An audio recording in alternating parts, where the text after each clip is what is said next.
Bismillahirrahmanirrahim. Kita punya channel Indonesia yang hilang.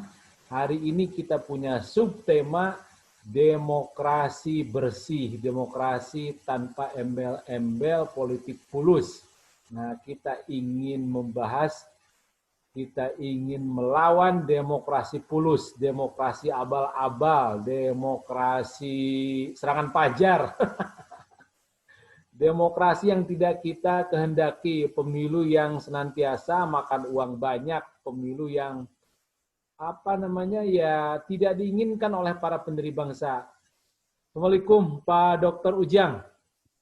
Waalaikumsalam warahmatullahi wabarakatuh, Kang Anton. Siap, saya selalu siap untuk Kang Anton ini. Terima kasih. Pak Dr. Ujang ini adalah dosen di FISIP Universitas Al-Azhar Jakarta, sebuah perguruan tinggi yang berada di jantung Indonesia, yang berada di jantung Jakarta.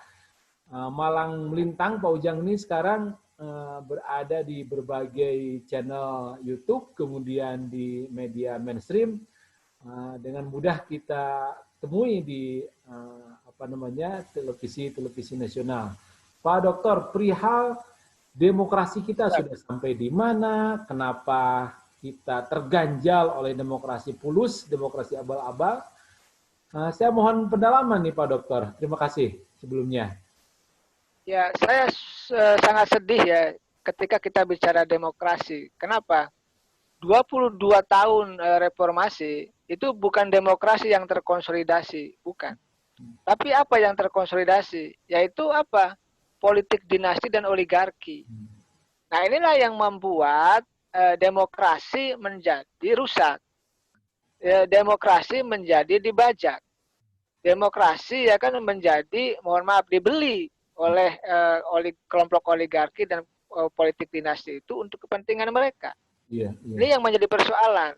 Misalkan saya jelaskan isu yang terhangat pada malam tadi gitu terkait dengan bagaimana isu kudeta Partai Demokrat gitu kan. Itu kan Demokrat sudah ada ketua umumnya gitu kan. Masa mau di kudeta? Kan begitu. Logikanya logika lucu ini kita berdemokrasi. Sebelumnya juga ada kejadian Partai Berkarya. Partai Berkarya itu Tommy menjadi ketua umum lalu dikudeta. Padahal Partai Berkarya itu partai kecil ya Pak Dokter. Ya, sekarang yang dikudeta adalah Partai Demokrat. Partai Demokrat ya akan dikudeta. Sekarang yang menjadi ramai. Nah, saya melihat bahwa ini menjadi persoalan gitu loh. Kenapa demokrasi kita seperti ini? Kenapa 22 tahun kita reformasi, mana reformasinya? Mana perbaikan dalam konteks berdemokrasinya? Mana perbaikan dalam konteks bernegaranya gitu loh. Nah ini kan kita menagih kita semua dan menagih kepada pemerintah dan tentu juga kepada DPR. Nah kalau demokrasinya sudah dibajak oleh kepentingan oligarki dan oleh kepentingan politik dinasti, maka tadi demokrasinya akan berbayar, akan berbiaya mahal. Oleh karena itu ada indeksnya, misalkan Kang Anton mau jadi Bupati Garut itu misalkan harus punya uang 25 miliar. Kan aneh dan lucu. Bagaimana orang yang berprestasi misalkan seperti Bang Anton dan kader-kader lainnya gitu ya, ada tokoh-tokoh Garut gitu dan tokoh-tokoh yang lain ingin berkontribusi terhadap Garut, ingin menjadi pemimpin daerah di Garut, lalu menyediakan uang, lalu akan terjerat korupsi. Nah ini lingkaran setan yang sampai hari ini belum tuntas. Nah, saya menilai dan melihat gitu. Saya sih mengacu pada teorinya Bourdieu ya, Pierre Bourdieu. Dia mengatakan bahwa yang kita yang belum berubah ini sebenarnya habitus, kebiasaan kita, Kang Anton. Jadi reformasinya ada, berubah dulu 98 gitu. Tapi perilaku kitanya tidak berubah. Pola pikirnya kita tidak berubah. Hati kitanya tidak berubah. Tadi tindakan kita tidak berubah. Makanya korupsinya tidak berubah. Money politiknya tidak berubah. Peradilan, pengaturan peradilan juga tidak berubah. Nah ini yang menjadi persoalan kita dalam konteks menata demokrasi ke depan. Nah memang, jujur saja kita ini belum menjadi negara demokrasi, belum. Kita ini sedang menjalani proses transisi demokrasi, sedang menjalani proses menuju negara demokrasi gitu loh. Belum. Oleh karena itu dalam perjalanannya kita menemui hal-hal yang kontradiktif, menemui hal-hal yang menjadi persoalan dalam konteks kita menjaga demokrasi itu. Baik kita menemui masalah itu di tangan rakyat maupun dalam konteks pemerintahan sendiri. Apakah pemerintahnya tadi mengkuf ya atau tidak mau melakukan demokrasi secara bebas sehingga rakyat bisa dikondisikan dan lain sebagainya. Nah, ke depan saya ingin gitu kontestasi politik ke depan itu ya demokrasi kita tidak diwarnai oleh tadi didominasi ya dikuasai oleh kekuatan oligarki dan politik dinasti sehingga apa?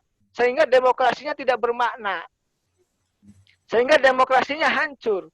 Sehingga demokrasinya dibajak oleh kekuatan-kekuatan itu. Yang terjadi apa? Yang terjadi tadi kalau Kang Anton mau jadi kepala daerah, mau jadi anggota legislatif harus siap punya uang.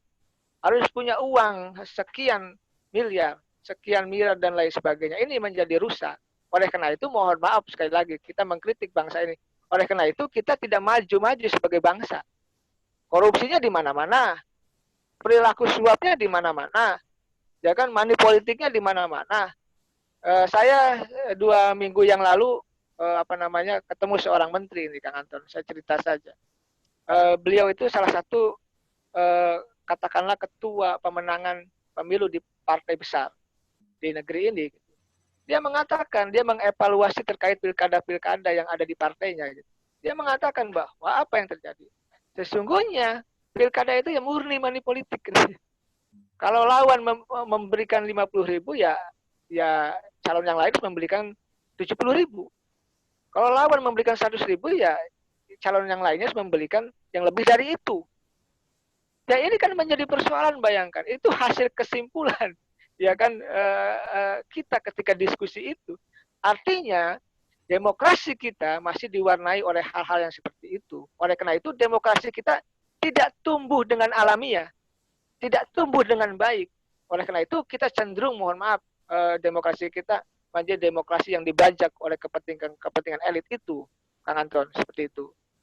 Prof, rakyat melihat itu mesti berbuat apa? Kemudian para pengawal rakyat, katakanlah media, katakanlah para ulama, begitu, katakanlah para tokoh akademisi, kemudian ya terutama rakyat sendiri begitu melihat kemandegan demokrasi yang terganjal politik fulus begitu ya, terganjal oligarki. Bahkan tadi sudah diakui oleh salah satu pimpinan partai yang sekarang ada di pemerintahan dan dia menteri begitu mengatakan demikian.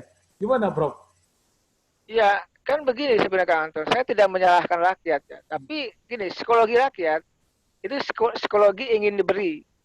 Karena mohon maaf banyak yang masih dalam garis kemiskinan, banyak yang nganggur dan lain sebagainya. Lalu psikologi elit ingin memberi itu ya money politik itu. Nah, celah rakyat ingin diberi itulah dimanfaatkan, digunakan dalam konteks membeli suara gitu loh. Ini yang menjadi persoalan. Nah, saya ini kan mohon maaf Bang Anton, selain saya akademisi, selain saya mengajar di Universitas Al-Azhar ya, saya kan pernah jadi ketua tim pemenangan pemilu. Pernah jadi ketua tim untuk anggota legislatif, lalu dia jadi ketua praksi, lalu jadi ketua DPR. Saya juga pernah menjadi tim di bupati, gubernur. Saya paham betul terkait dengan persoalan money politik itu. Nah, bagaimana dengan rakyat? Nah, mereka itu tadi biasanya mengikuti psikologi rakyat. Kalau rakyat butuh, mohon maaf ya, jalan, biasanya mereka kasih jalan, kasih aspal gitu. Ya ikhlas tidak ikhlas, biasanya mereka bagi yang incumbent ya menyediakan itu. Bagi rakyat misalkan yang butuh pengerukan sungai ya dia lakukan pengerukan sungai itu ketika ke pemilu, kita katakan begitu. Lalu ketika masyarakat yang butuh uang, butuh sembako ya pasti akan dibeli sembako dan uang itu. Oleh karena itu ya di hari H itu ya tadi masifnya money politik itu terjadi karena psikologi rakyat. Saya pernah berkampanye Kang Antoni, cerita saja, dan ini terlalu dekat barangkali Prof. Saya cukup segini. Nah, saya pernah berkampanye gitu. Di satu daerah di Jawa Barat gitu. Waktu itu saya menjadi ketua tim calon anggota DPR ya. Saya katakan, Bapak Ibu, saya bilang, saya ini sudah berkampanye, sudah lelah gitu kan, berbusa-busa gitu kan. Apakah Bapak Ibu akan milih bos saya bilang, akan milih caleg yang saya kawal ini, saya bilang. Ya, enggak Pak Ujang, kita enggak bakal pilih kalau Pak Ujang tidak siapkan uang cendol. Ya tadi kan, kalau Pak Ujang tidak siapkan amplop katanya. Nah ini kan, ini fakta yang tidak bisa dibantah. Dan ini, Kang Anton, saya jujur, sering saya sampaikan di radio-radio di seluruh Indonesia. Saya sering di radio Semarang, radio Jogja, radio Bandung. Termasuk saya hampir seminggu berapa kali di RRI, Radio Republik Indonesia.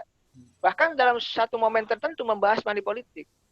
Nah, ketika interaktif dengan rakyat Indonesia di radio tersebut, kan karena interaktif kan sistemnya, mereka tidak ada yang membantah satupun, Kang Anton. Baik money politik yang ada di Pileg, Pilpres maupun Pilkada. Mereka menelepon saya gitu dalam interaktif itu mengiyakan semua. Tidak ada yang membantah, bayangkan se-Indonesia itu. Karena mereka kan yang mendengarkan RRI se-Indonesia. Artinya apa? Ini masyarakat tahu betul. Iya, diakui gitu. Psikologi itu ada. Nah, oleh karena itu psikologi itu digunakan, dimanfaatkan oleh elit untuk membeli suara ketika pemilu itu. Nah, oleh karena itu saya sih melihat ya bagaimana antisipasinya yang memberi pendidikan politik pada rakyat. Agar rakyat apa? Agar rakyat tidak memilih berdasarkan uang yang diberikan oleh elit-elit itu. Tidak memilih berdasarkan faktor subjektif karena tadi rupiah yang telah disediakan. Tidak memilih berdasarkan sembako yang diberikan ke rumah-rumah. Tidak memilih berdasarkan gula, minyak sayur, dan lain-lain yang sudah disiapkan ya oleh tim suksesnya mereka gitu. Kalau ini belum tersadarkan masyarakat, maka setiap kontestasi pemilu ya politik ya baik pemilu maupun pilkada itu akan terus terjadi seperti itu. Nah ini harus dirubah. Kalau bangsa ini terus seperti ini, demokrasi kita dibajak oleh uang, ya kan, maka demokrasi kita akan semakin rusak dan semakin hancur. Kalau sudah begitu, ya mohon maaf, tidak ada lagi nanti ruang orang-orang yang mohon maaf, yang orang-orang biasa, orang-orang yang berprestasi, orang pandai untuk bisa menjadi kepala daerah. Nanti akan dikuasai oleh mereka-mereka saja. Kalau bahasa kita itu L3 ya, lo lagi gitu loh. Bapaknya, ibunya, anaknya gitu kan, muter-muter saja di situ.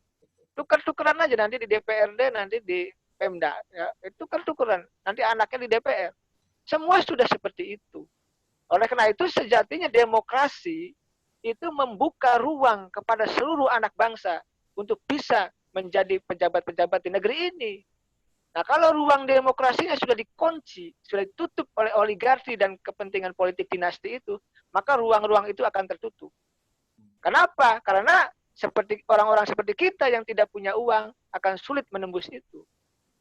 Ya bisa sih memang, tapi kan harus ada pengusaha kaya gitu yang bisa membackup kita. Tapi kan kita harus memberikan konsesi kepada mereka, harus memberikan imbal jasa, bahkan bisa mengizinkan APBD untuk para pengusaha yang biayai kita.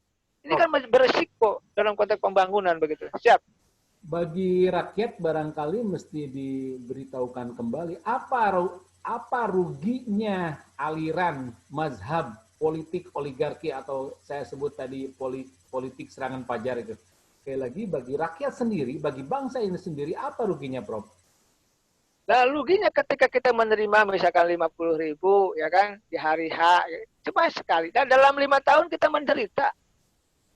Nanti kalau misalkan bupatinya korupsi, ya kan, lalu jalan-jalan berlobang, ya kan, lalu pupuk tidak ada, ya kan, lalu pendidikan mahal, lalu kesehatan susah, lalu apa? Kan itu imbasnya. Kan imbasnya kepada yang lain. Ya kita menerima, iya, misalkan senang aja untuk beli cendol gitu lah, untuk beli sarapan 50.000 itu di hari ya. Tapi nanti jalan rusak tidak bisa diperbaiki.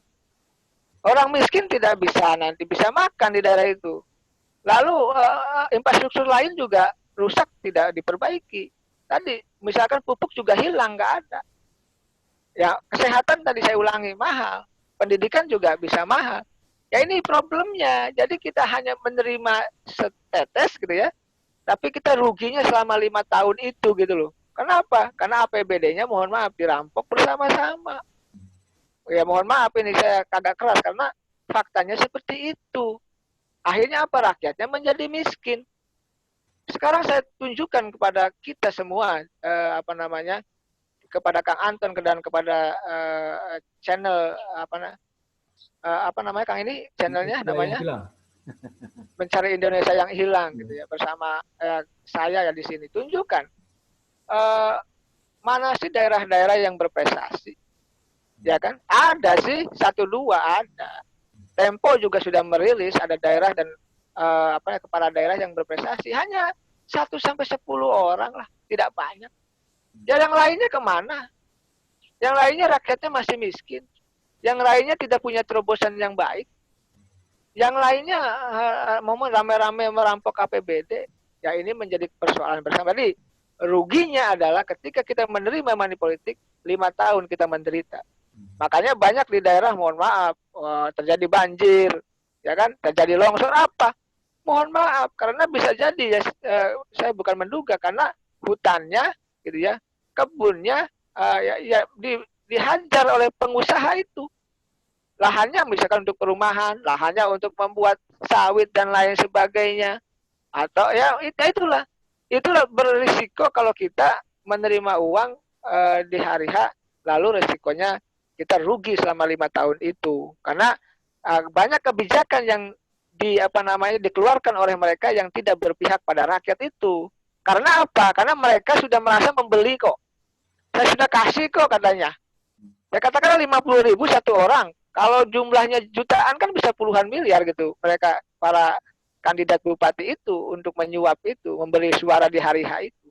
Nah, saya menilai dan melihat ya kan, ya mari kita sama-sama kepada seluruh rakyat Indonesia yang menonton channel ini gitu ya. Apa? Ya mari didik diri kita lah.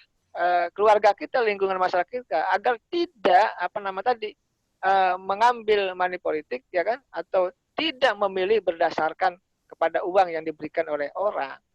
Karena resikonya begitu besar dalam konteks bernegara. Apalagi kalau kita bicara bangsa dan negara. Tadi kita bicara daerah. Sama juga, pileg pilpres kita juga diwarnai oleh money politik. Oleh karena itu kan ada kasus, mohon maaf ya, Bowo Sidik Pangerso ya, yang 2019 lalu yang ditangkap oleh KPK karena sudah menyiapkan amplop 400.000 amplop. Yang isinya ada yang 50 ribuan dan ada yang 20 ribuan. Itu fakta gunung es yang menjadi sampel dan menjadi contoh Tuhan tunjukkan kepada rakyat Indonesia itu loh sebenarnya money politik itu seperti itu. Jadi misalkan mereka itu butuhnya hanya 70.000 suara untuk jadi anggota DPR, tapi belanjanya membeli suaranya sampai 400.000 amplop. Bayangkan. Satu orang 5.000 amplop. Bahkan saya pernah mendengar langsung dari pengakuan seorang caleg gitu. Bahkan ada yang membeli 800.000 amplop. Bayangkan. Ada yang juga membeli 500.000 amplop. Jadi variasi. Nah kalau sudah begini, lalu apa yang harus kita banggakan dalam konteks kontestasi kita? Artinya ada kontestasi politik kita dalam berdemokrasi ini yang tidak sehat. Karena tadi diwarnai oleh money politik yang masif itu. Oleh karena itu ke depan, tentu di channel ini kita mesti bersama-sama membangun kesadaran itu. Membangun bangsa itu. Membangun demokrasi yang tanpa money politik. Bisa, pasti bisa. Tidak ada yang tidak bisa di dunia ini. Dan tidak ada yang tidak mungkin. Asalkan kita mau. Asalkan kita bergerak bersama-sama. Itu, Kang Anton.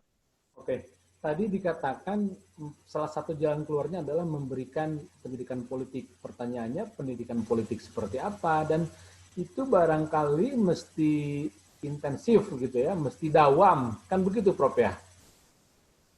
Ya, iya kan gini, skema itu harus disiapkan oleh pemerintah. Bagaimana konsepnya, bagaimana strateginya gitu kan? Bagaimana aturan mainnya, dan harus dilakukan simultan berkesinambungan. Kalau hanya sekali dilakukan sosialisasi politik gitu ya, kalau sudah ya nggak bisa. Terus, loh kita kan ada juga misalkan sosialisasi 4 pilar, yang itu kesinambungan ada. Ya kenapa tidak kita sosialisasi anti money politik? Ya tugas negara untuk itu, tugas parpol untuk itu, tugas pemerintah untuk itu, tugas para anggota DPR untuk itu. Bawaslu juga ya, KPU Nah, juga. ya, tugas penyelenggara pemilu untuk itu gitu loh. Dan tugas kita juga, Kang Anton, saya sebagai akademisi, untuk itu gitu, untuk mencerdaskan semampu kita, ya kan? Karena kalau itu tidak dilakukan, maka demokrasi kita akan seperti ini terus. Tidak akan ada perubahan dan tidak akan ada perbaikan. Nah, ini yang menjadi keprihatinan saya gitu, Kang Anton. Ya. Nah, pemerintah sendiri ini kan tidak kuat begitu kehendak ke situ begitu ya. Mestinya kan tiap hari dia getol mengingatkan bahwa ini berlawanan dengan Tuhan, berlawanan dengan kemanusiaan, berlawanan dengan keadilan, berlawanan dengan cita-cita para pendiri bangsa.